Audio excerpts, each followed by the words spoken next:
美联储连续第3次加息75个基点，想继续割韭菜，人民币走向引发担忧，或将持续贬值。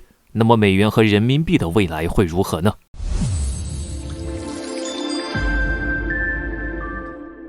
大家好，欢迎来到张斌观察。我们要知道，美国能稳坐世界第一的宝座，在某种程度上，美元霸权脱不了干系。而这美元霸权中，美联储可谓是一把利剑。美国正是利用这一把利剑，在世界上割尽韭菜。恰巧近段时间，人民币破7的走向引发国人的担忧。其中，美元和人民币的较量，正是中美两国的较量。人民币贬值也并非是输。今天我们来聊一聊美元霸权和人民币的未来。近段时间，美联储宣布了一个新的消息，美联储加息75个基点。据悉，这是美联储今年以来第5次加息，也是连续第3次加息75个基点，加息幅度累计达300个基点，创自1981年以来的最大密集加息幅度。但美国通胀水平仍未出现明显下降。可尽管这样，美联储主席鲍威尔在新闻发布会上表示，尽管自己知道这样的方式会让美国的经济产生副作用，但是这是遏制通胀的有效办法。据悉，美联储此次加息已经将联邦基金利率调高至2008年初以来的最高水平。政策制定者还暗示，到了2024年初，他们预计将进一步提高利率。根据美国媒体透露，到今年年底，美联储还将加息125个基点。可见，美国正用加紧步伐收紧钱袋子、粗暴的加息回笼全世界的资金的方式，来彰显出美联储对经济强劲复苏的信心。而中国持有近2万亿美元的资产，美元升值对中国来说，当然会带来美国资产的升值。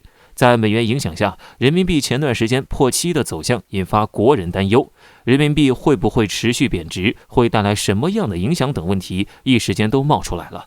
首先，有一点我们要深入脑海，人民币的升值和贬值完全取决于中国的需求。简单来说，人民币贬不贬值的主动权在我们自己手上，我们也可以选择不贬值，但对我们来说不划算。前几年我们已经吃过这样的亏。在非美货币一边倒的情况下，我们还选择坚挺，那难受的是我们自己。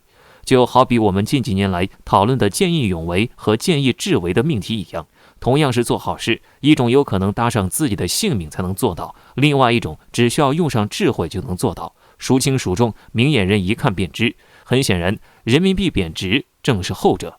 况且人民币贬值并非都是坏处，也有好处。它对我们国家的出口企业来说却是一件好事，在某种程度上还能提升我国产品的竞争力，拉动国内就业岗位增长等。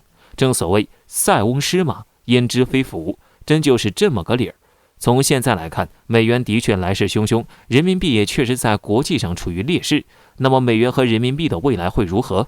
可以这么说，人民币在拼命的崛起，美元也在规划自己未来。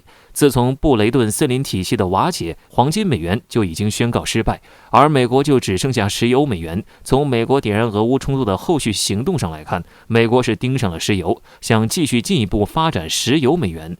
但很可惜，这一招被普京识破。